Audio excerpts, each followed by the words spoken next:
Bienvenidos y bienvenidas a este seminario en línea sobre los principales desafíos de la política educativa en América Latina, organizado por el IPI UNESCO, Oficina para América Latina y el Caribe, en el marco del Sistema de Información de Tendencias Educativas en América Latina, CITIAL. Mi nombre es Bianca Gentineta Delfino y soy asistente técnica del área de gestión y movilización de conocimientos del IPI UNESCO. Hoy tengo el honor de dar apertura a este evento, acompañada por funcionarias y por funcionarios de alto nivel de nuestra región, que en minutos vamos a pasar a presentarles. Quisiera comenzar recordando a todas las personas presentes que este seminario es el segundo de un ciclo de 3 encuentros sobre tendencias de política educativa en América Latina, organizado a propósito del 20º aniversario de CITIAL. Sepan que pueden acceder a la grabación del primer seminario ingresando en nuestra web, en la web del evento, que estamos publicando en este momento en el chat. Va a estar disponible tanto en español como en portugués. Para quienes aún no lo conozcan, CITIAL es un observatorio en línea de políticas liderado por el IPI UNESCO, cuyo propósito es fomentar una mayor comprensión de los sistemas educativos mediante la sistematización, la producción y la difusión de conocimientos. En un único sitio de acceso abierto y acceso gratuito se presenta información comparable de 19 países de América Latina. Disponibilizando y analizando estos datos, CITIAL procura ser una herramienta útil para enriquecer el debate educativo, ofreciendo un marco comparativo en el que cada país pueda reconocerse dentro de lo que son el contexto, dentro de lo que es el contexto más amplio en el que se inscriben los procesos educativos y de desarrollo de políticas públicas en nuestra región. Pueden conocer más sobre nuestra plataforma CITIAL ingresando a nuestra web a través del enlace que aparece también en estos momentos en el chat. Bueno, como anticipaba, hoy tenemos la gran alegría de abrir este espacio de diálogo con personas funcionarias de diferentes países de la región para poder conversar con ellos sobre las prioridades y los desafíos también en el planeamiento y gestión de políticas educativas para promover sistemas educativos más justos en base a su experiencia de gestión, en base a su experiencia como tomadores de decisión. Para ello, y sin más preámbulos, le voy a pasar la palabra a Pablo Ceballos Estarellas, quien es el director del IPI UNESCO, Oficina para América Latina y el Caribe, quien va a estar a cargo de la moderación de este encuentro. Bueno, Pablo, te escuchamos. Muchas gracias, Bianca. En efecto, este es el segundo encuentro de un ciclo de 3 seminarios virtuales titulado Tendencias de Política Educativa en América Latina, una aproximación desde CITIAL, que estamos organizando como parte del 25º aniversario de la Oficina para América Latina y el Caribe del IPI UNESCO, y también en el marco del 20º aniversario de este Sistema de Información de Tendencias Educativas en América Latina, es decir, el CITIAL, que es el Observatorio Regional del IPI UNESCO. En nuestra primera cita, el jueves pasado, nos enfocamos en caracterizar el panorama educativo de la región en las primeras 2 décadas de este siglo, y señalamos avances y desafíos desde 3 miradas complementarias que abarcaron, por una parte, los cambios en los marcos normativos que se impulsaron en la región a partir del año 2001, por otra parte, las principales orientaciones de acción política señaladas desde el campo de la investigación, y finalmente, los indicadores educativos para dar cuenta de la eficacia de las intervenciones desplegadas. Para este segundo seminario virtual quisiéramos partir del reconocimiento de que América Latina y el Caribe sigue siendo la región con mayor desigualdad socioeconómica del mundo, y que una consecuencia desafortunada de esta desigualdad es, por supuesto, que el origen social de las personas determina de facto la cantidad y la calidad de sus experiencias educativas. Sobre este contexto de desigualdad sistémica, en 2020 tuvimos la pandemia de COVID-19 que, como sabemos, golpeó de manera particularmente fuerte a nuestra región y que tuvo como efecto exacerbar las desigualdades que ya existían. La desigualdad educativa es, por lo tanto, uno de los desafíos más grandes que enfrentan los sistemas educativos de nuestra región para cumplir con el derecho a la educación, entendido mínimamente como garantizar la adquisición de aprendizajes satisfactorios para todas las personas.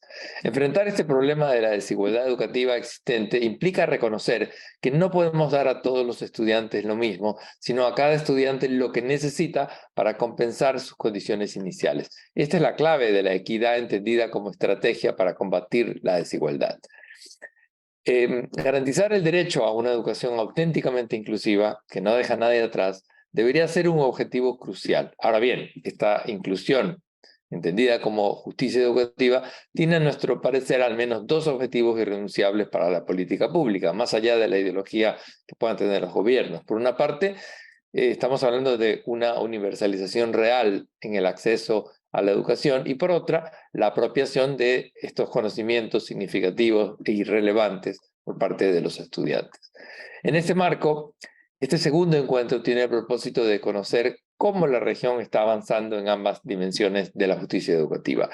Pero concretamente quisiéramos entender mejor, en primer lugar, cuáles son los objetivos educativos que algunos gobiernos de la región han identificado como prioritarios y, en segundo lugar, qué estrategias se han planteado para conseguir dichos objetivos.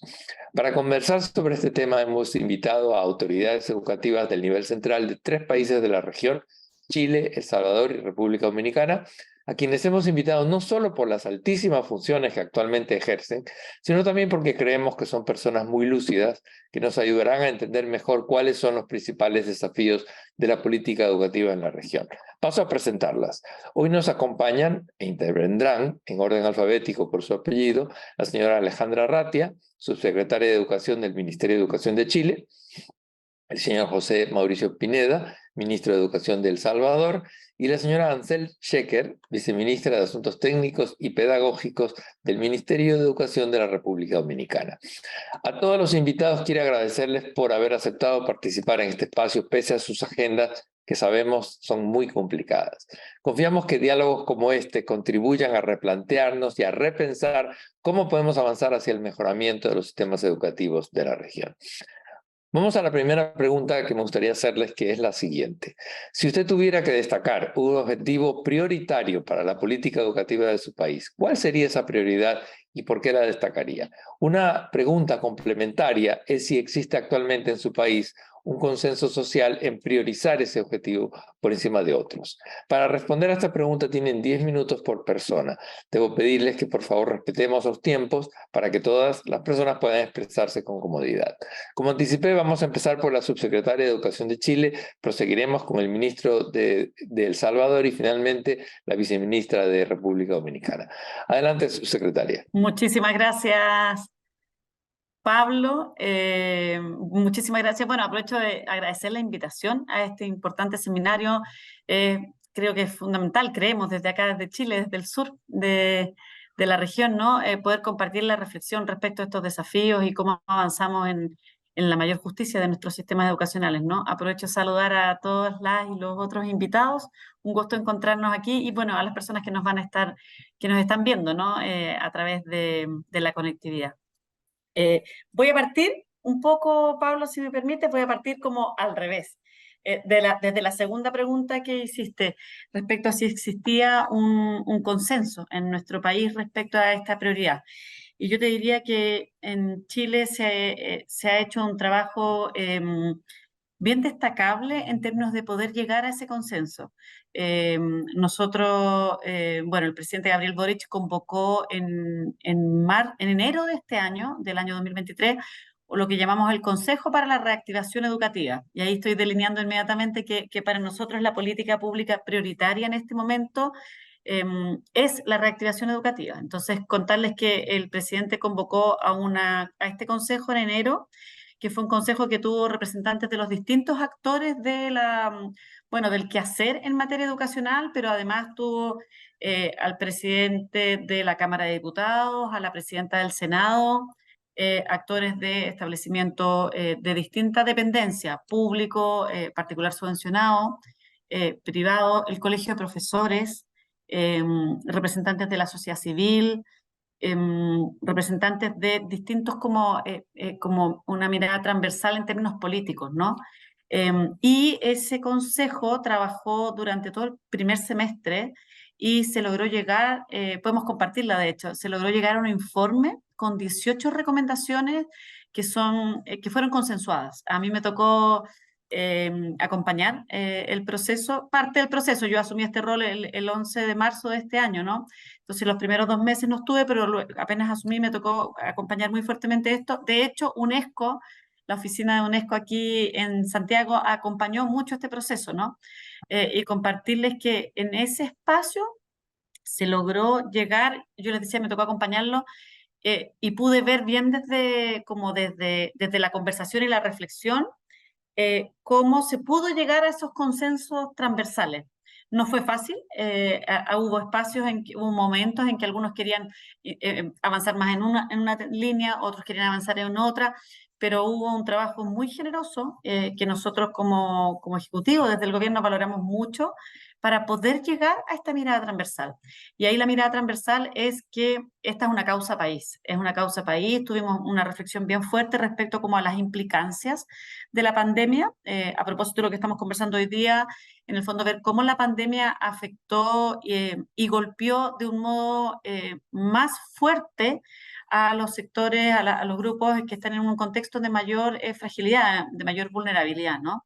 Entonces, y desde esa línea se reforzó, de alguna manera se confirmó como la necesidad de focalizar los esfuerzos de todos los actores en la reactivación educativa.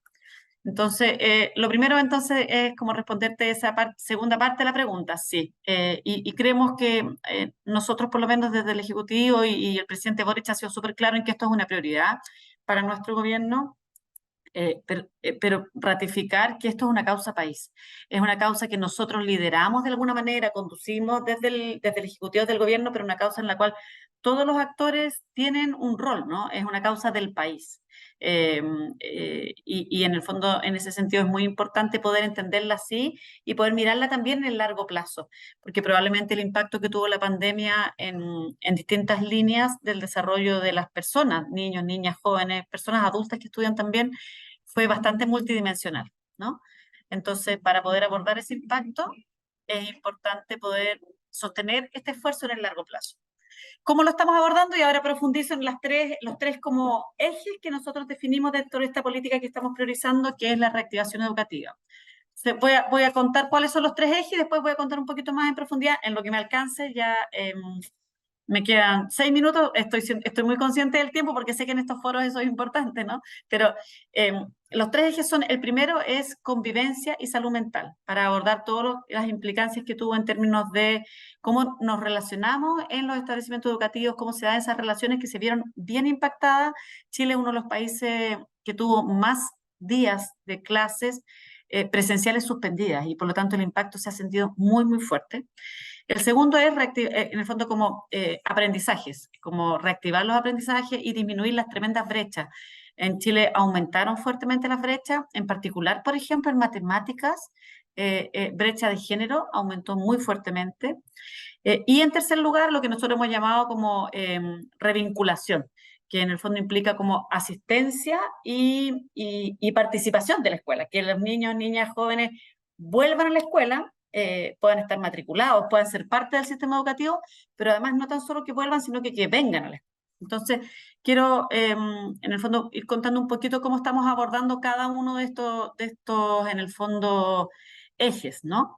En términos de convivencia y salud mental, bueno, lo que tenemos, hay evidencia de cómo la pandemia de alguna manera aumentó los índices de depresión, de miedo, ansiedad, una serie de índices vinculados como con la salud mental, con el desarrollo socioemocional, ¿no?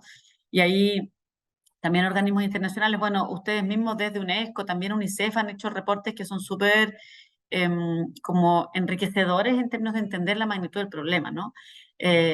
Pero también esto desde la perspectiva de los niños, niñas, jóvenes, también desde la perspectiva de, en el fondo, las y los profesionales que trabajan en el sistema educacional, ¿no?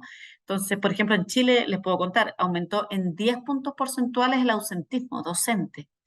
Profesores y profesoras que en el fondo se van como, o sea, están ausentes del sistema educativo bueno, por síntomas muy fuertes de como demanda o de estrés, de sentirse muy como sobredemandados por el sistema, ¿no? Entonces, en ese sentido, bueno, ¿qué es lo que estamos haciendo? Lo estamos abordando con una serie de políticas, algunas que son universales y otras que son más, en el fondo, focalizadas, prioritarias, ¿no? En términos de las políticas universales, hemos puesto a disposición de todos los establecimientos educacionales lo que llamamos un maletín socioemocional, donde hay guías, fichas de trabajo para que los establecimientos educacionales puedan trabajar en estos elementos, en estos ámbitos del aprendizaje, ¿no? El aprendizaje más en el área socioemocional, de modo tal también de ir ayudando. Sabemos que muchas veces a la base de conflictos o de problemas de convivencia en la escuela hay elementos que tienen que ver con dificultades de la toma de conciencia de las propias emociones y poder procesarlas, poder compartirlas. Entonces ahí estamos trabajando con este maletín socioemocional que se pone a disposición desde educación parvularia hasta la educación, bueno, para toda la educación escolar también, ¿no? Estamos también en un proceso de actualización y participativo de la política de convivencia escolar.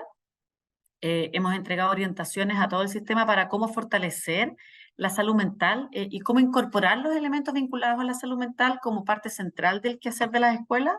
Y también hemos puesto a disposición también como de alguna manera como recursos para poder profundizar en elementos vinculados a la salud mental para los equipos docentes, directivos, asistentes de la educación, ¿ya?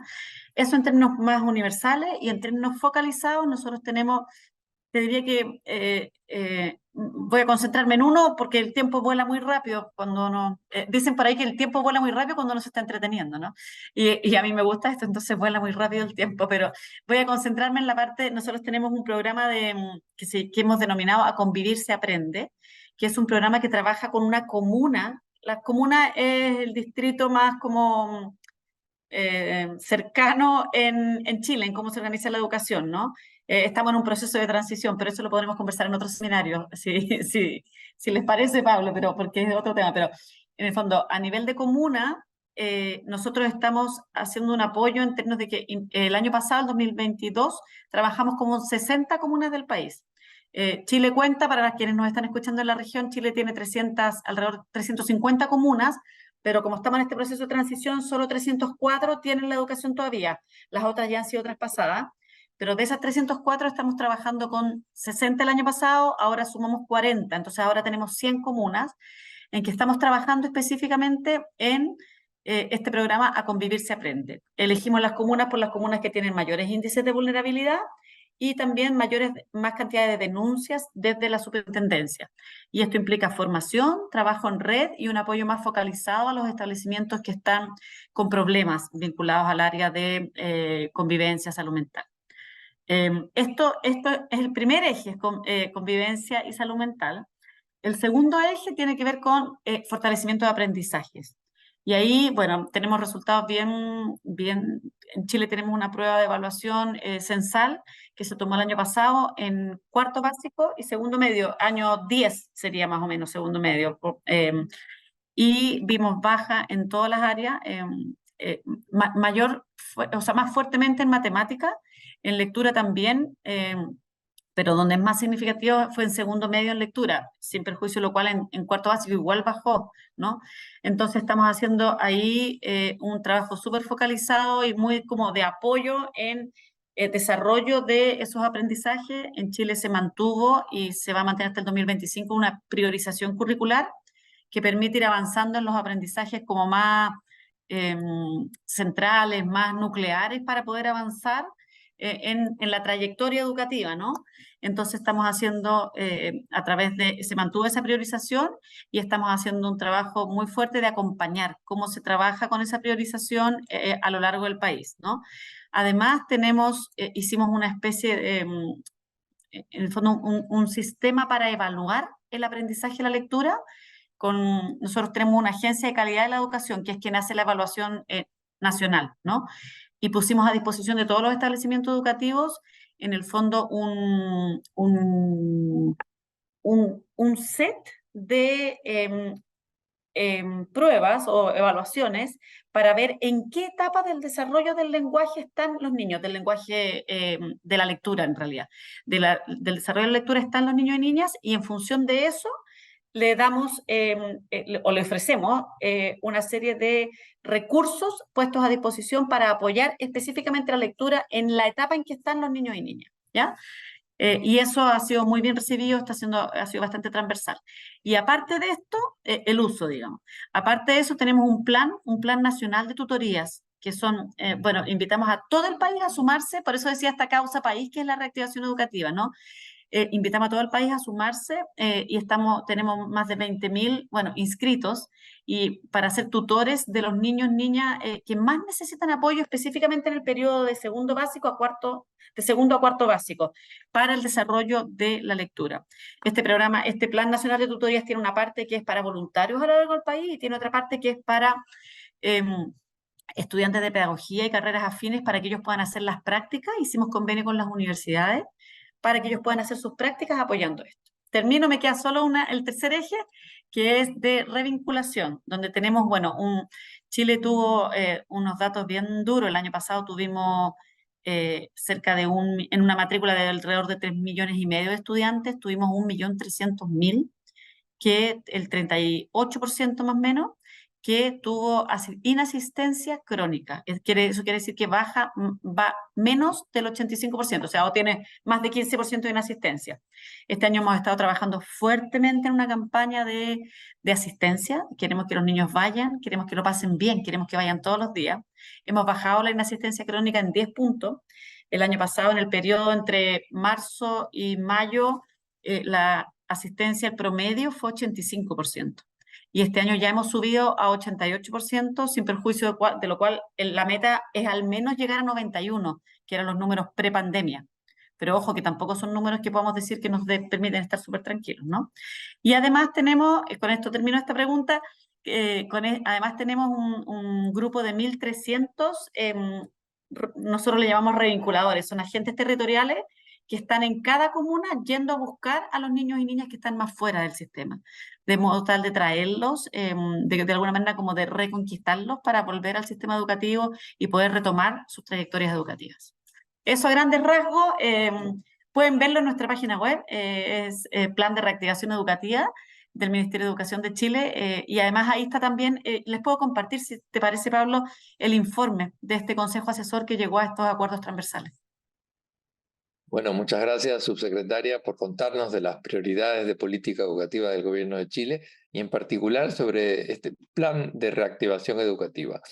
Claro que nos puede compartir esta información y nuestro equipo la difundirá a través del chat para que todas las personas que nos están mirando a través del canal puedan tener acceso a esa información.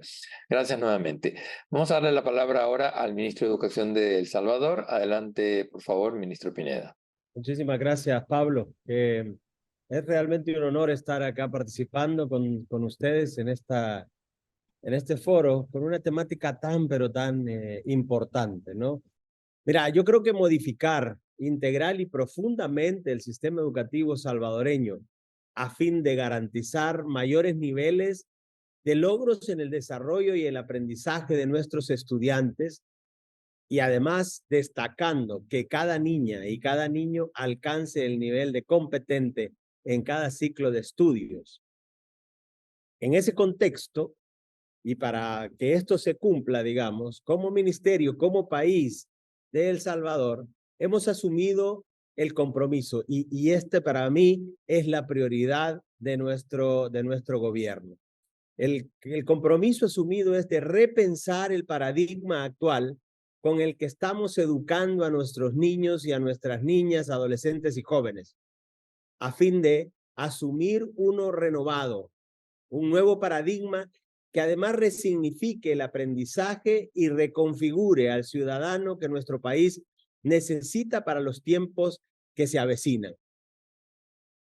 Por supuesto que esto que acabo de decir se dice fácil, pero implica repensar el sistema educativo salvadoreño, el modelo educativo que le sustenta y la forma en la que éste se concreta en las aulas, para volverlo, por supuesto, mucho más efectivo, equitativo además, eficiente, resiliente, y por supuesto que ofrezca una mejor calidad de la educación para la población en la edad escolar.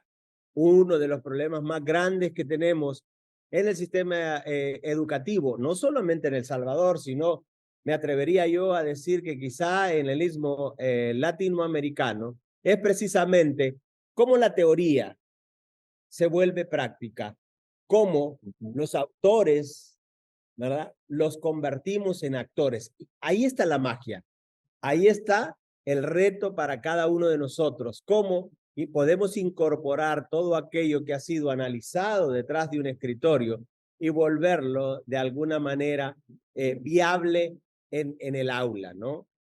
Yo creo que si nosotros nos esforzamos para ir e identificar desde el aula la problemática que está teniendo cada uno de nuestros sistemas educativos, si nos prestamos o si nos abocamos a escuchar a nuestros docentes, a nuestra comunidad educativa en general, pero sobre todo, si nos animamos y nos atrevemos, y ojo con lo que digo, si nos atrevemos a escuchar a nuestros estudiantes, porque puede ser que nos llevemos una sorpresa muy grande cuando nos animemos a prestar nuestro oído para que nuestros estudiantes vengan y nos cuenten cuál es el sistema educativo que para ellos es el indicado, digamos. Cuando nosotros vamos a, y permítanme usar este paralelismo, cuando nosotros vamos a hacernos una operación de corazón abierto, ¿no es cierto que buscamos al mejor especialista? Aquel que tenga todos los honores en la universidad y además que tenga una práctica larga ya en haber experimentado una operación como esa. Y de paso nos llevamos a un anestesiólogo para que nos despierte, ¿no es cierto? Lo cierto es que cuando nosotros estamos hablando de políticas educativas, cuando nosotros estamos hablando de repensar el paradigma, de reconstruir un nuevo paradigma, nos olvidamos de una de las partes que más esenciales, y esa es nuestros estudiantes. Ellos son los especialistas. Hacia ellos es que toda nuestra intención está abocada. Por lo tanto, es sumamente importante. En El Salvador, por ejemplo, hemos construido de la mano con los amigos de UNESCO, de UNICEF y algunas otras organizaciones, por primera vez, un grupo, ¿cómo es? Un foro en donde los estudiantes pueden participar, pero se les escucha activamente, no es solamente para tomarse la fotografía, sino más bien la participación efectiva de eso. Y lo hemos llamado el Consejo Estudiantil de Participación, para que ellos vengan y nos cuenten. Por ejemplo, estamos en el proceso de la transformación de nuestra currícula. Uno de los primeros actores nacionales que va a recibir este proceso o esta nueva currícula ya transformada es precisamente el Consejo Nacional de Participación Estudiantil, porque ellos nos van a contar si esto es pertinente o no. Entonces, a mí me parece que es sumamente importante eso, que nos aboquemos a que los actores que los vamos a visitar y que vamos a poner en práctica todas sus teorías, pero que no fundamentemos básicamente en los actores, que son nuestros estudiantes, que son nuestros docentes y que es toda la comunidad educativa en su totalidad. Yo creo, Pablo y colegas, que hemos generado, digamos, actualmente un consenso en el país de que esta es una necesidad prioritaria y que la debemos de abordar. A mi llegada al despacho, una de las primeras actividades que me tomó varios meses, cansado sí, pero muy gratificante al final, fue precisamente eso, digamos, conversé con padres de familia en diferentes grupos localizados estratégicamente y geográficamente en el país. Conversé también con docentes para contarles de qué se trataba la idea que queríamos plasmar. Y además, y más importante, conversé con nuestros estudiantes. Y ellos pudieron expresar sus ideas. Los que puedan visitar, por ejemplo, mi página o mi cuenta de Twitter, van a ver que el primer tweet, el que tengo pegado ahí como principal, es uno de los diálogos que tuvimos con nuestros estudiantes. Estudiantes desde parvularia hasta la educación en bachillerato para nosotros, o el 12º grado. Y esto nos dio a nosotros, de alguna manera, la seguridad de que lo que queríamos hacer era precisamente lo que los padres nos estaban pidiendo, algo que pueda motivar a nuestros estudiantes porque están muy desmotivados, les parece aburrido el sistema educativo. Y obviamente los estudiantes nos plasman la realidad de lo que están viviendo, ¿verdad? Docentes que no están acordes a la formación que ellos necesitan y por lo tanto lo ponen de una manera franca, de una manera sincera y, ¿por qué no?, algunas veces hasta cruel, la necesidad de contar con maestros que estén conforme a las necesidades que el sistema educativo ahora tiene. Yo siempre he creído que para que un proceso de transformación como el que nosotros estamos proponiendo en el país, Pablo y colegas, se lleve a cabo, se necesita el liderazgo o un liderazgo al más alto nivel político. Y eso en El Salvador sucede. El presidente de la República, el mayor líder, digamos, a nivel político de nuestro país, decidió al inicio de su gestión que iba a trabajar básicamente sobre 3 pilares: la educación, la seguridad y la salud. Por lo tanto, contamos, bueno, y me atrevo a decir que en el caso de educación contamos con ese liderazgo en partida doble, porque además tenemos una primera dama que ha promulgado 3 leyes que están direccionadas específicamente a una de las edades más importantes de nuestra niñez, que es la primera infancia, de los 0 a los 3 años. Y ahí tenemos un desarrollo, digamos, potente, un desarrollo que nos ha permitido identificar aquellas necesidades y además de identificarlas, poderlas direccionar en nuestros planes de trabajo. Por lo tanto, creo que todas las esferas sociales, políticas, económicas que tenemos en el país reconocen la necesidad de aprovechar los efectos de la pandemia para impulsar un proceso de transformación de la educación, mismo que permita a las nuevas generaciones adquirir las competencias que les permitan una trayectoria y egreso exitoso de nuestro sistema educativo. Además, que les perfile a un nuevo ciudadano que nuestro país necesita y además que les permita a ellos activar su máximo potencial. El proceso de reforma, llamado por nosotros Mi Nueva Escuela, precisamente busca implementar un nuevo modelo educativo y pedagógico. Digo nuevo, pero realmente es un inédito modelo educativo, ¿no? En El Salvador, históricamente, nunca hubo un modelo educativo que fuera declarado como tal, sino habían buenas prácticas que habían sido copiadas de Chile, habían sido copiadas de Colombia o de algunas otras latitudes que nosotros incorporábamos. Digo, no está mal, pero de todas maneras no había una creación o una declaración propia de cuál era el modelo educativo que El Salvador pretendía llevar. Y obviamente, al no tener un modelo educativo, los modelos pedagógicos también eran un poco débiles, ¿no? Así es que creo que nos hemos permitido, ¿verdad?, a través de Mi Nueva Escuela, contar con esos modelos que van a ubicar o que ubican al estudiante y sus derechos en el centro, sus aspiraciones intelectuales, artísticas y vocacionales, su dignidad y obviamente la dignidad de nuestros maestros, así como el desarrollo productivo del país. De igual manera, aspira a generar unas condiciones donde se brinden las herramientas didácticas y tecnológicas de calidad para nuestros docentes y para nuestros estudiantes.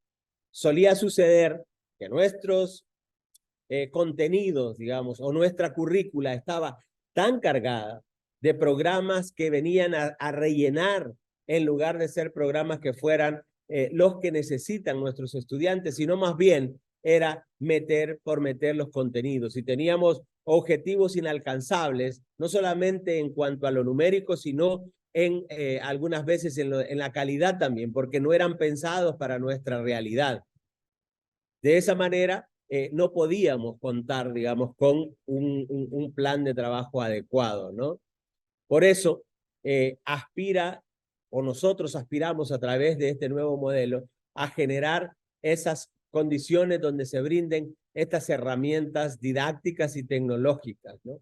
Además, estamos trabajando también para que nuestros docentes y nuestros estudiantes cuenten con una infraestructura digna para que puedan desarrollar su labor educadora. Tenemos también, como lo dije al principio, una atención preferente para la primera infancia, poniendo especial atención en su salud y en la nutrición, un programa de salud, de alimentación escolar que no solamente conlleva la provisión del alimento, sino más enfocado en la educación que necesitan nuestros estudiantes desde la primera infancia para ir entendiendo cuáles son aquellos alimentos que le van a nutrir a su cuerpo y no aquellos que no le van a hacer, digamos, mucho impacto. El plan estratégico institucional perfila desde ya un pacto nacional por la educación, ¿verdad? Yo soy un convencido que en la educación cabemos todos y esta es una condición que permitirá concretar la decisión política que el presidente de la República se ha plasmado y además el compromiso técnico de los que elaboramos en este Ministerio de Educación. Una de las iniciativas que me gustaría resaltar también en esta misma dirección de tener un consenso en la población es precisamente la creación del Grupo Local de Educación, de la mano con la Alianza Mundial para la Educación, ¿no? Este grupo es un grupo consultivo de mi despacho que nos ayuda y que nos permite a identificar aquellas brechas que quizá nosotros desde la perspectiva de gobierno no las podemos ver, pero la sociedad que lo vive, que lo transpira en el día a día, nos permite, nos señala, nos direcciona hacia dónde debemos de actuar. Por ahí me quedaría yo, Pablo, y muchas gracias por la pregunta. Muchas gracias, ministro, por compartir el proceso y la visión de este nuevo modelo educativo pedagógico que se han planteado en El Salvador. Continuamos ahora con la intervención de la viceministra de Asuntos Técnicos y Pedagógicos del Ministerio de Educación de República Dominicana, la señora Ansel Sheker. Gracias por estar aquí hoy con nosotros, viceministra. Tiene usted la palabra. Muchísimas gracias. La verdad que un placer compartir con todos ustedes y felicitar en el marco del aniversario de CITIAL y del IP de UNESCO, pues la celebración de este seminario. Bueno, contestando la pregunta, la prioridad nuestra es el aprendizaje y el bienestar de los estudiantes. Ahora, dentro de esa gran podrían entrar muchísimas políticas y de hecho existen que van desde la atención a la primera infancia hasta la renovación del currículum y formación de docentes. Pero para ser muy práctica y lograr algo muy difícil en educación, voy a escoger solamente un solo objetivo prioritario. Y para mí sería el lograr lo que es el dominio de la lectura, escritura y matemática en los primeros grados.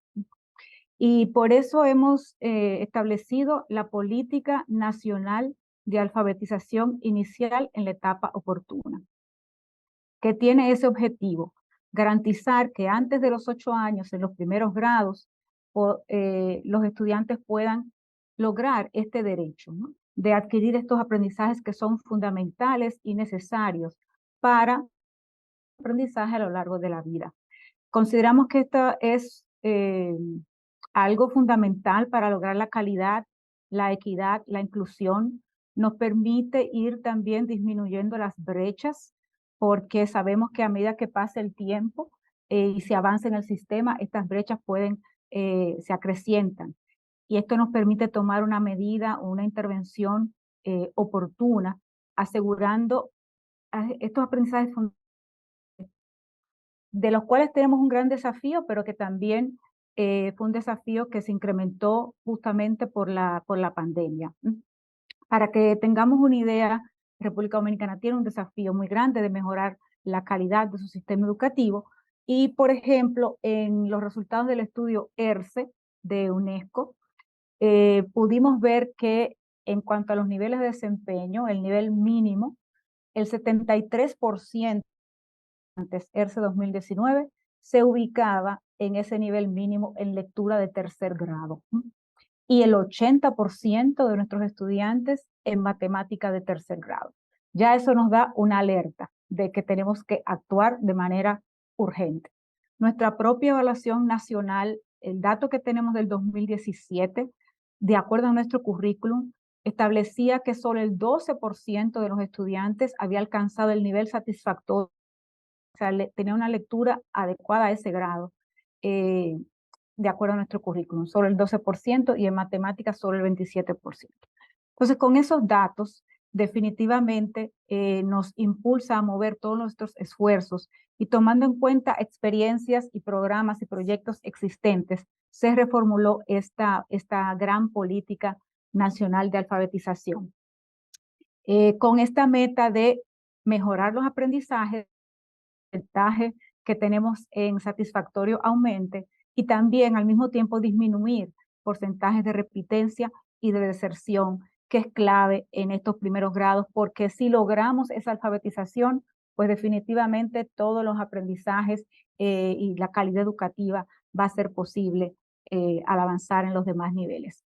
Y en ese sentido, pues para que esto sea posible, se definieron unas 9 líneas estratégicas.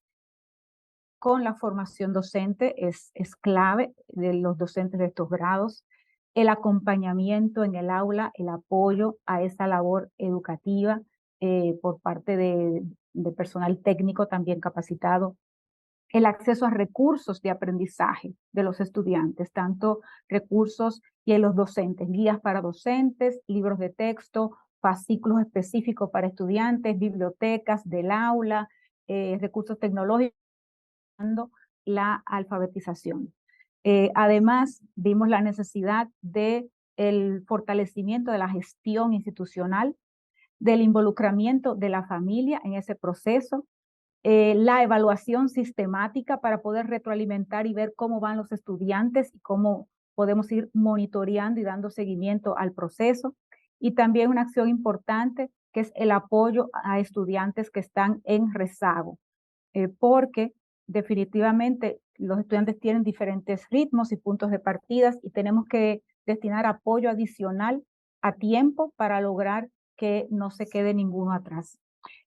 Otro componente dentro de la política tiene que ver con la investigación y evaluación de esta política, justamente para poder hacer los ajustes y ver cómo vamos avanzando y que esa evidencia nos permita ir mejorando.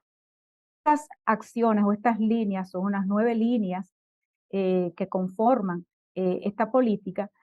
También está permeada por la decisión de crear una gran alianza nacional por la alfabetización inicial en la etapa oportuna. Es decir, de que esta es una prioridad y hemos hecho una alianza con todos los sectores y actores que intervienen en el proceso educativo.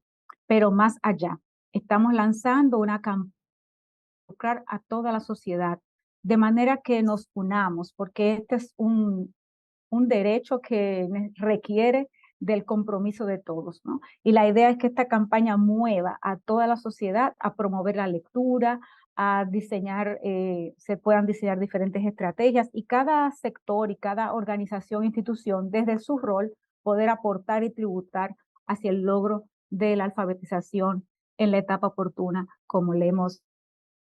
Esto para nosotros, dentro de muchas políticas importantes, es una prioridad porque sabemos que si garantizamos estos aprendizajes fundamentales, lo que es la alfabetización en los primeros grados, eso nos va a permitir mejorar la calidad, la equidad y la inclusión y poder avanzar en los grandes desafíos que tenemos como sistema educativo. Muchas gracias, viceministra, por sus aportes. Ciertamente que la idea de esa alianza nacional con todos los sectores para la alfabetización en los primeros grados de la escuela es un ejemplo interesante de cómo intentar convertir una política de gobierno en política de Estado. Ahora bien, conociendo la brecha que suele existir en nuestra región entre cómo se planean las políticas educativas y la manera como se ejecutan en el territorio, quisiera complejizar ese escenario. Para establecer prioridades educativas está claro que no es suficiente señalar un objetivo claramente definido. Se necesita además establecer una estrategia de implementación e idealmente también construir mecanismos que le den sostenibilidad.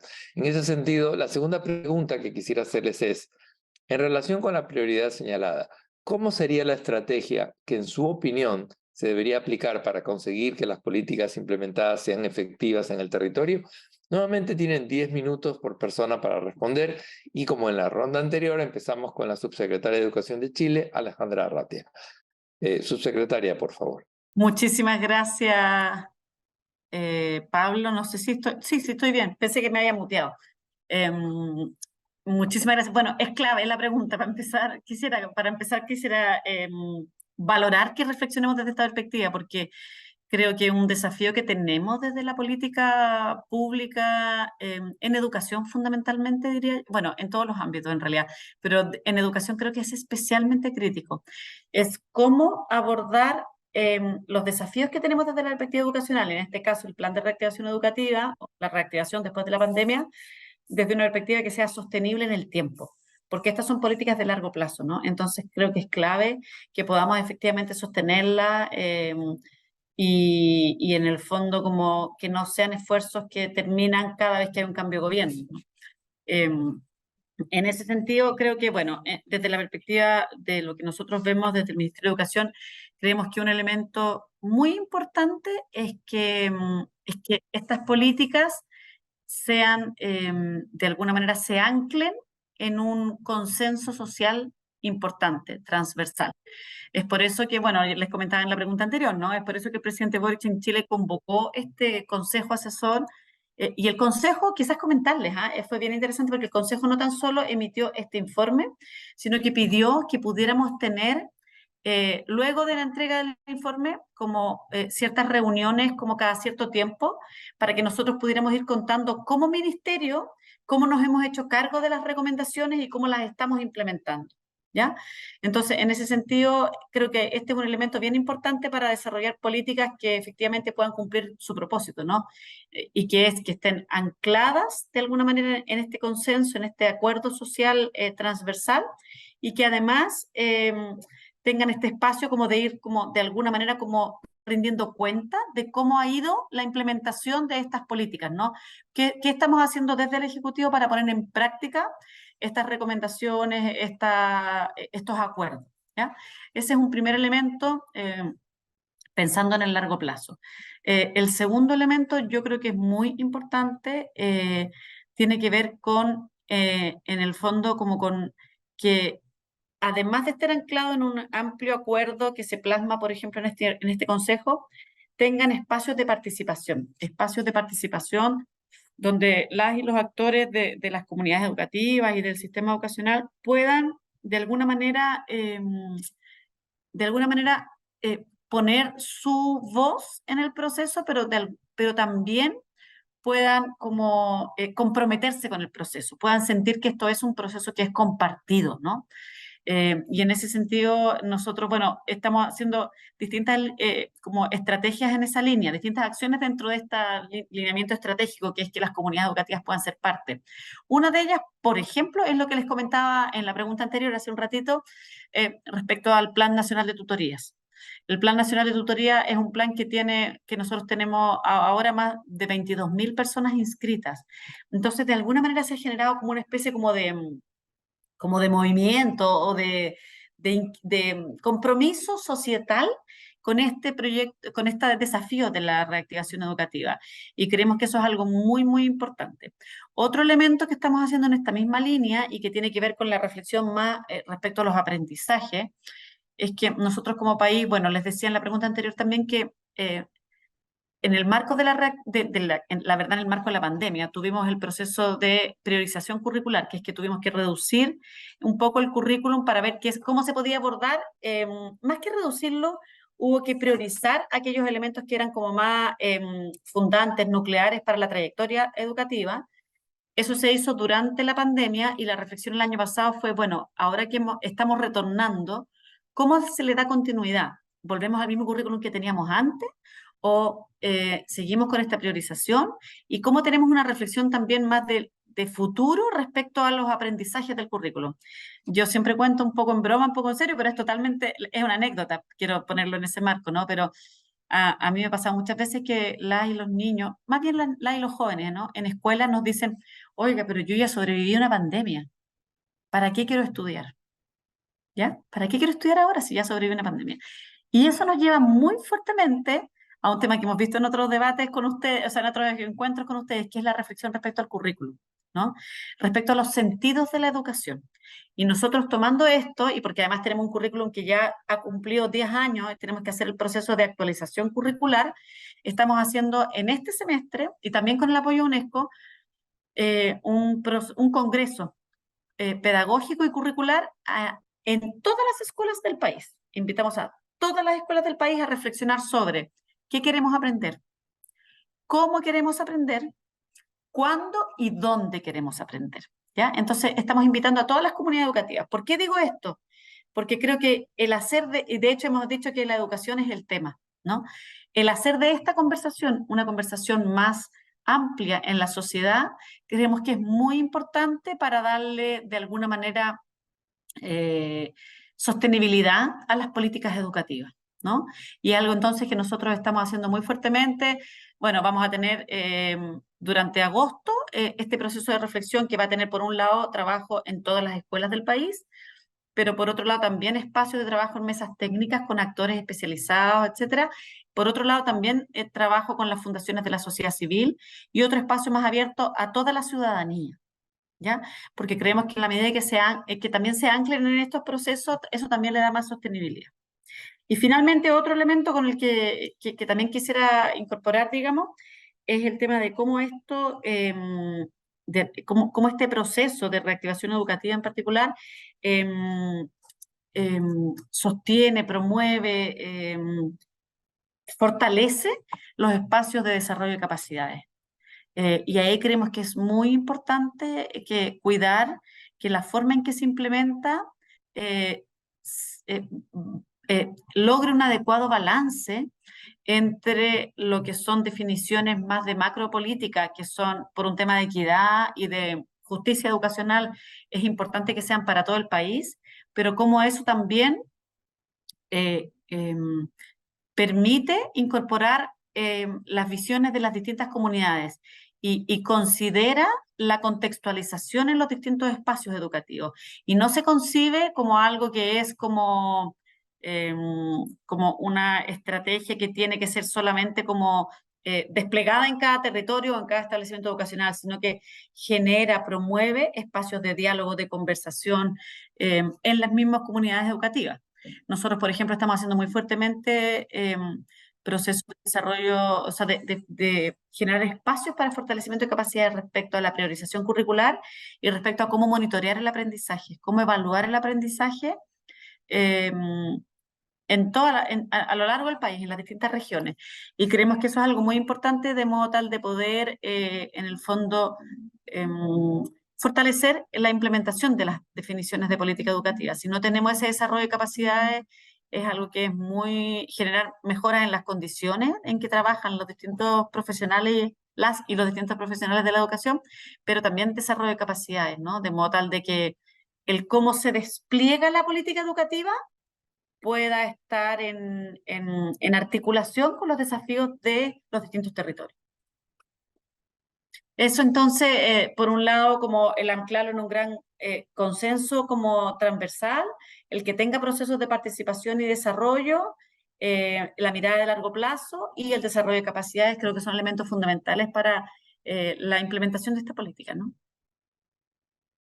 Gracias, subsecretaria, por traer a esta conversación el desafío de la implementación, entendida como el balance entre, por una parte, la visión nacional de macropolítica educativa que viene marcada desde el gobierno central y esa contextualización a las diferentes comunidades que deberían ser capaces de hacer los funcionarios desplegados en el territorio, y lo que esto representa en términos de necesidad de fortalecer capacidades en las dependencias descentralizadas o desconcentradas de los ministerios de educación. Desde el IPE apoyamos totalmente esa idea que además está en nuestro mandato. De hecho, actualmente estamos trabajando con algunos de los ministerios de la región justamente para desarrollar capacidades técnicas en equipos del ministerio que se encuentran trabajando en el territorio.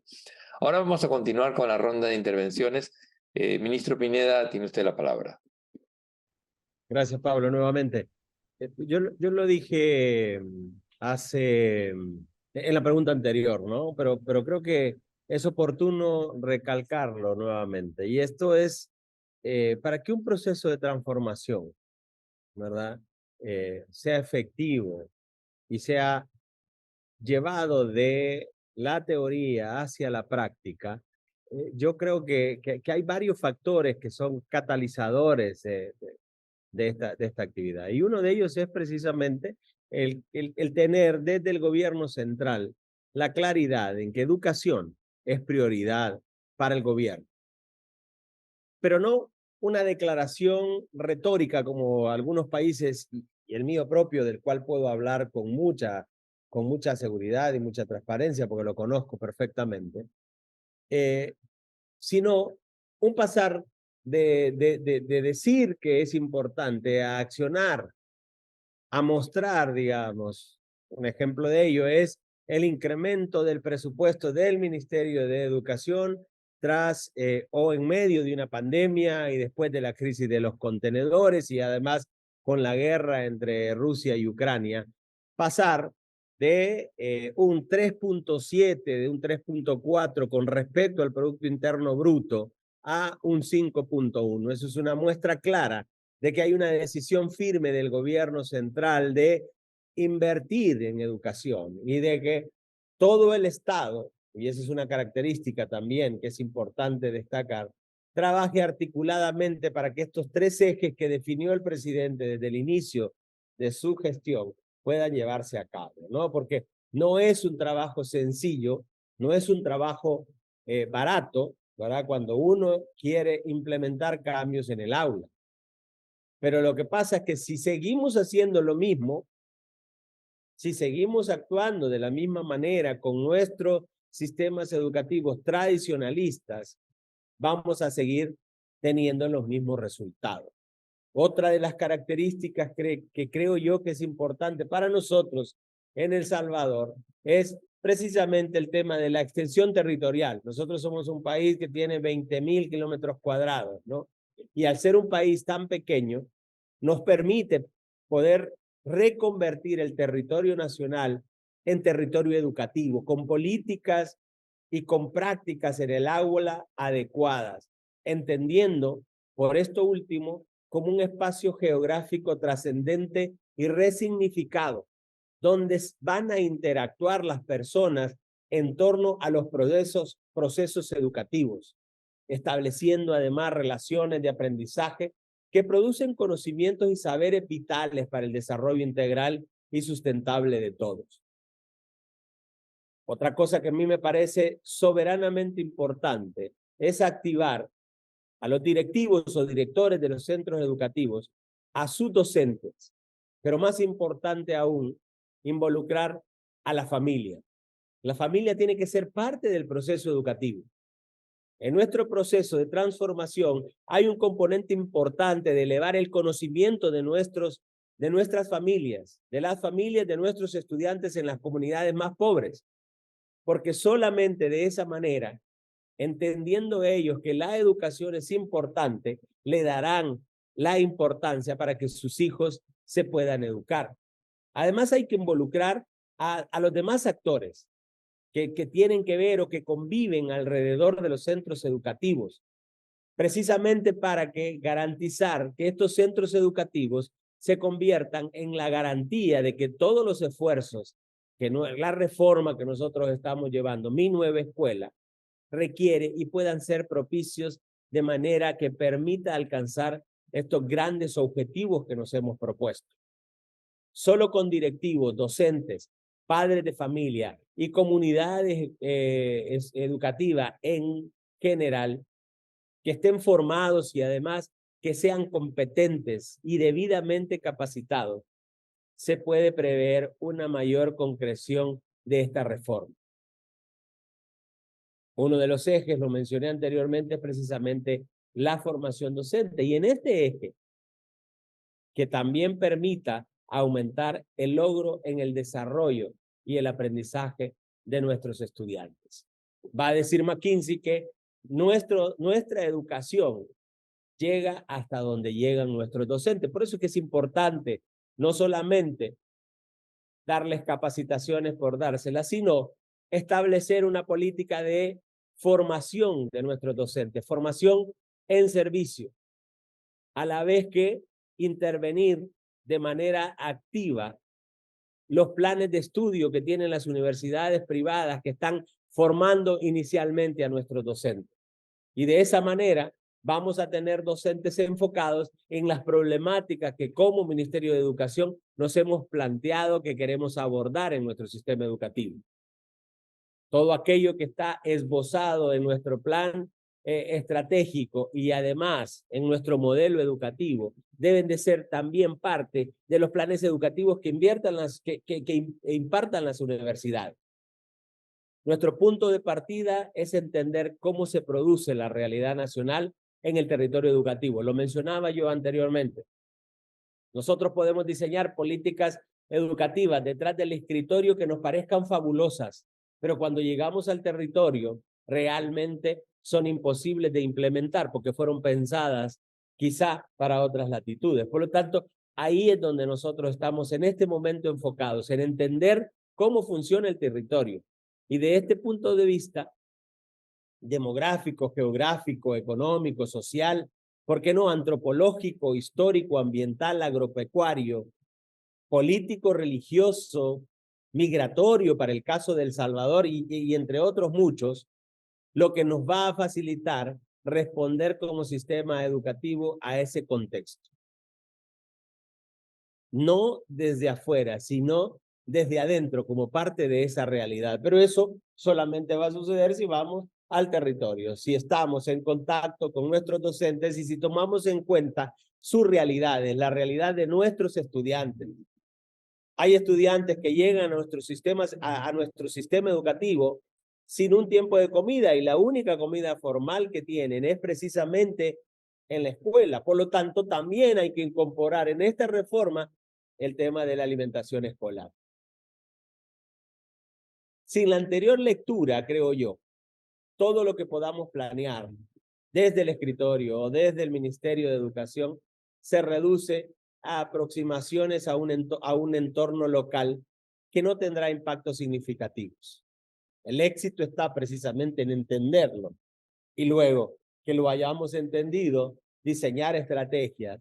Y cuando estas estrategias lleguen al territorio, evaluarlas y estas que nos retroalimenten nuestro proceso educativo para irlo adecuando. Y al final de la primera cohorte, después de 10 años, 12 años de implementado, ahí nos vamos a dar cuenta que tan efectivo está siendo nuestro sistema educativo.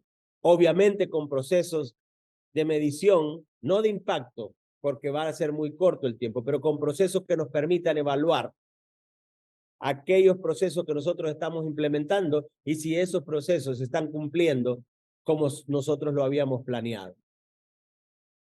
Entonces creo yo que las políticas, los planes, los programas, las estrategias y sus acciones no irán más allá de respuestas parciales e incompletas que en el mediano y largo plazo no resolverán los problemas fundamentales de nuestra sociedad, así como tampoco aportarán en la construcción definitiva del ciudadano integral que como país estamos pretendiendo formar.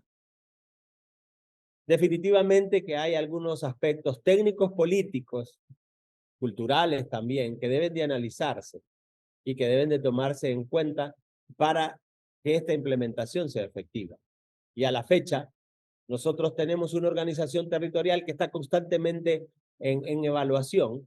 Tenemos 14 direcciones departamentales que cuentan con personal técnico y administrativo para atender las necesidades de los más de 5.100 centros educativos que tenemos en el sector público y aproximadamente 1.000 que están en el sector privado y además que brindan atención a los salvadoreños, digamos, y organizados en una especie de distritos educativos que nos permiten a nosotros tener algunas coordinaciones necesarias para la implementación de todas estas políticas. Pero definitivamente, dada la nueva disposición que ustedes seguramente ya conocen, de la reducción de los números de municipios en el país, también vamos a tener que seguir evaluando cómo nos vamos a organizar. Por otra parte, yo soy un convencido que hemos de aprovechar el compromiso al más alto nivel de esta reforma de mi nueva escuela. lo mencionaba también yo anteriormente, que este gobierno ha hecho el esfuerzo durante situaciones críticas como la pandemia, como la crisis de los contenedores, como el tema de la guerra entre Ucrania y Rusia, de incrementar el presupuesto significativamente. Y esto nos ha permitido implementar políticas como son el diseño de nuevos materiales, no solamente la provisión de equipo tecnológico, que ya eso es bastante, digamos. En este momento, el 100% de nuestros estudiantes, desde parvularia hasta bachillerato, cuentan con un equipo tecnológico, una inversión de más de $600 millones que ningún país hizo en Latinoamérica, con la rapidez y con la eficacia y eficiencia que lo ha hecho El Salvador. Porque no es solamente la entrega del equipo, sino el diseño de materiales educativos que le permiten el uso adecuado de esos equipos tecnológicos en el agua. En este momento, al día de hoy, tenemos aproximadamente el 47% de todos los centros educativos con acceso a Internet. Y ya sacamos un proceso de licitación para contratar que el 100% de estos centros educativos tengan acceso a Internet, pero ya no un Internet domiciliar, sino un Internet dedicado, donde un ancho de banda específico por cada estudiante va a ser asignado dependiendo de la matrícula. Pero esto definitivamente tiene que ver con esa decisión firme de invertir, de incrementar el presupuesto de nuestro ministerio. Finalmente, quiero hacer un reconocimiento a la población salvadoreña porque han definido la educación de sus hijos como una de las prioridades. Y esto lo podemos ver en las diferentes encuestas en las que ha participado la población y determinan que una, sino la segunda prioridad del país tiene que ser definitivamente la educación. Yo creo que un concepto que debemos ir cambiando para que esto sea efectivo también es quitarnos de la cabeza que nosotros, después de la pandemia, queremos recuperar los aprendizajes que teníamos antes de la pandemia. Yo creo que tenemos que romper paradigmas, como lo dije en la primera pregunta, y pensar en un sistema educativo ya no el que teníamos antes. Estaríamos muy mal si estamos pensando en volver a las condiciones en las que teníamos antes. Creo que la pandemia nos ha dado la excusa para que nosotros podamos innovar un sistema educativo que sea pertinente, un sistema educativo que forme a nuestros estudiantes para que sean ciudadanos de bien. Es importantísimo que creemos conciencia en los diferentes ámbitos, no solamente en la familia, los docentes, los estudiantes, sino en la sociedad civil en su conjunto. ¿Para qué? Para que la educación sea tratada de tal manera que sea significativa para todos y cada uno de los salvadoreños. Yo me quedo por ahí, Pablo, y muchas gracias por la oportunidad nuevamente. Muchas gracias, ministro. El punto que usted señala acerca de la necesidad de involucrar a la familia y al resto de la comunidad educativa en el contenido de las reformas educativas es muy interesante en la medida en que si las personas que supuestamente se benefician de la educación pública no se apropian de ella, probablemente tampoco van a exigirla a posibles administraciones futuras que decidan limitar o restringir los servicios educativos. Seguimos ahora con la viceministra de República Dominicana, Ansel Sheker. Adelante, viceministra. Yo creo que en la República Dominicana hemos logrado bastante consenso en relación a identificar las problemáticas principales y los objetivos educativos. Nos hemos puesto de acuerdo y para ello existe un pacto nacional por la reforma educativa desde el 2014 al 2030. Existe una ley nacional de estrategia de desarrollo que uno de sus objetivos es la educación. Hemos hecho y de hecho actualmente estamos ya preparándonos para hacer el nuevo plan decenal 2023-2033. Y hemos logrado a base de diálogo llegar a este consenso. Pero la gran dificultad, y lo mencionaba Pablo, es la implementación. Yo creo que nos ha hecho falta planificar la implementación porque hemos subestimado lo complejo que es. Es decir, hemos pensado que tan pronto armamos el plan o la política, inmediatamente se va a traducir en la práctica, inmediatamente va a llevarse a cabo. Y no es así. En la implementación intervienen muchísimos factores del contexto y también intervienen riesgos y elementos que tal vez en un momento no se consideraron o sencillamente nunca se consideraron detalles. Nos ha pasado cosas tan increíbles como, bueno, y mencionaba el ministro Pineda, toda la inversión que se ha hecho en tecnología justo por la pandemia. Nosotros también distribuimos dispositivos a todos los estudiantes y bueno, pero cuando uno no tiene en cuenta el detalle de cómo y quién va a reparar cuando un dispositivo se daña o se avería y está distribuido a nivel nacional, son esos pequeños detalles que te van a afectar una política completa, ¿no? O por ejemplo, cuando decimos vamos a formar a los docentes, estamos todos de acuerdo en eso, pero ¿en qué lo formamos? ¿Cómo lo formamos? ¿Cuál logística se va a desarrollar? Ahí vienen esos detalles que lo complican. Entonces, ¿qué diría yo en términos para que una política sea efectiva? Pues lo primero es que la implementación también se planifica, ¿no? O sea, no solo la política en términos marco de su descripción, sino cómo se lleva a cabo. Y para esto, definitivamente hay que tomar en cuenta la participación y la flexibilidad en el contexto para adecuar a las situaciones que ocurren. Por ejemplo, es muy importante que se tenga en cuenta que esta implementación es compleja y hacerla de manera participativa va a llevar más tiempo y más esfuerzo. Y por tanto, particularmente yo pienso que se tiene que hablar de un proceso gradual. Es decir, no pretender que vamos a hacer una ruptura, una revolución en un minuto. Educación, las cosas toman tiempo y hay que tomar en cuenta factores y actores.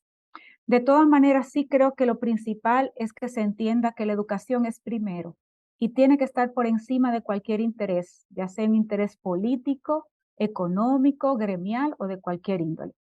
Segundo, que la política tiene que hacerse una propuesta técnica sólida. Es decir, cuando formulamos una política o un programa, tener que ser robusto técnicamente, tiene que estar basado en evidencia, ¿sí? Y tiene que contemplar pues todos los aspectos. Y a la hora de esa implementación, no solamente en la planificación, es muy importante el involucramiento de todos los actores que son claves.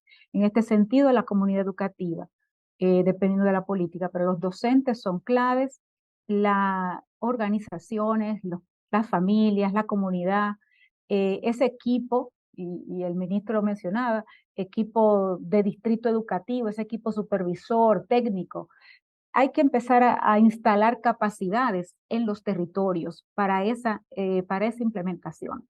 Y también entender que un proceso participativo va a implicar más esfuerzo y va a implicar más diálogo y justamente para poder llegar a acuerdos en el cómo, porque como mencioné, en el qué nos ponemos de acuerdo, el punto es el cómo, ¿no?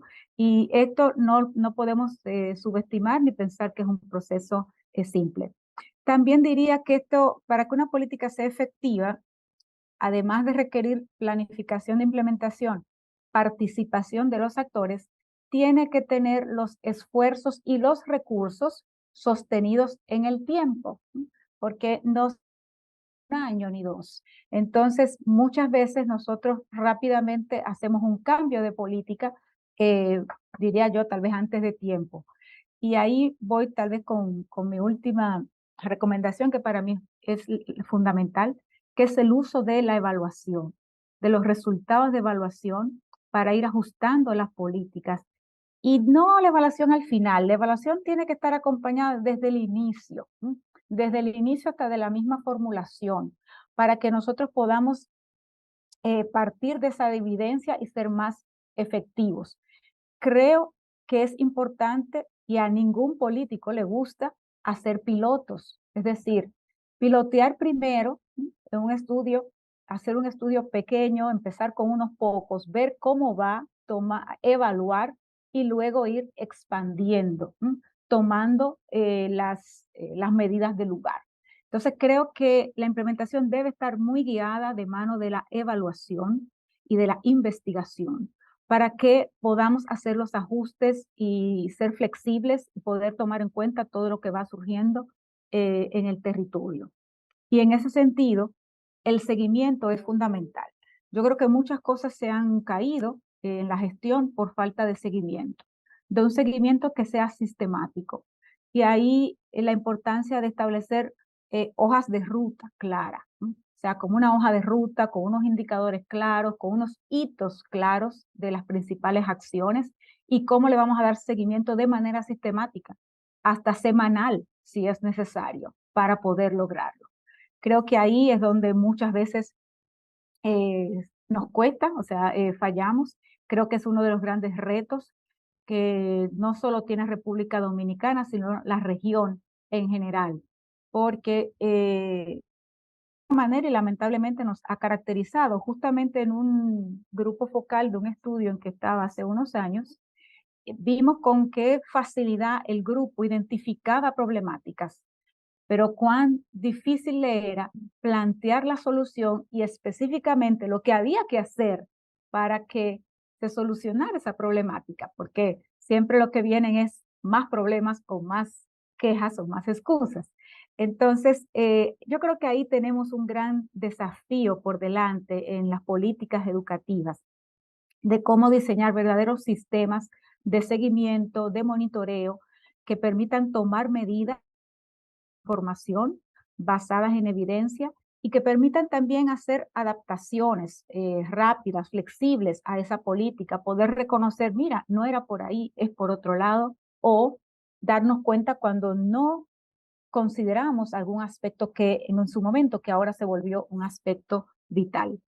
Y finalizo diciendo que, y reiterando, que realmente para la sostenibilidad y la efectividad de la política, además de todo lo señalado, es poder contar con la participación de los actores claves. Sin los docentes, sin las familias, sin la comunidad, sin la sociedad, no es posible llevar a cabo las grandes políticas de transformación de la educación que requieren nuestros pueblos, sobre todo cuando estamos llamados a poder garantizar un derecho de una educación de calidad, de equidad, inclusiva eh, para todos. Y realmente sabemos que tenemos desafíos eh, y retos que debemos todavía cumplir. Yo digo que tenemos retos deudas desde el siglo XIX hasta el siglo XXI, y para eso tenemos que todos comprometernos en este gran esfuerzo. Pero es el reto que tenemos de verdadero cambio, aunque sea gradual, aunque sea pequeño, pero que las políticas tengan un efecto positivo y duradero, depende mucho de, hablando, ¿verdad?, de del trabajo que hace Citial y el IPE, de tener información que nos permita planificar, anticipar y ajustar sobre la marcha las políticas públicas, sobre todo para que sean sostenibles, que involucren a, a todos los actores y a todas las instancias de una forma articulada, que es otro desafío grande que tenemos, articularnos a veces entre las distintas direcciones, los distintos ministerios y las distintas organizaciones y actores que participan en políticas tan importantes como esta. Pero justamente es el gran desafío y es a lo que estamos llamados ahora, porque la ciudadanía está esperando respuestas, no de manera pasiva, sino quiere ser parte de esas soluciones y pues junto con los ciudadanos tenemos que trabajar en favor de que estas políticas públicas den respuesta que tiene nuestra sociedad. Muchas gracias, viceministra, por su intervención y el señalamiento de la complejidad que requiere la implementación de las políticas educativas para que sean efectivas. Sin duda, como usted dice, la implementación también se debería planificar y debería hacerse de manera participativa con los actores del sistema y contando con el tiempo suficiente, para lo cual la sostenibilidad de las políticas en el tiempo es fundamental. Justamente esa es la visión del planeamiento educativo que difundimos desde el IPE. En fin, hemos escuchado respuestas sumamente interesantes y está claro que esta conversación podría durar horas, pero lamentablemente se nos está terminando el tiempo programado. Quisiera, por lo tanto, agradecerles por este diálogo tan enriquecedor que hemos tenido. No solo hemos aprendido sobre algunos desafíos y prioridades concretas para la mejora educativa en sus respectivos países, sino también sobre líneas de acción estratégicas para efectivizarlas. Ha sido un verdadero placer moderar este diálogo con ustedes. Para terminar la actividad del día de hoy, le paso nuevamente la palabra a Bianca, quien compartirá con ustedes algunos anuncios. Muchas gracias.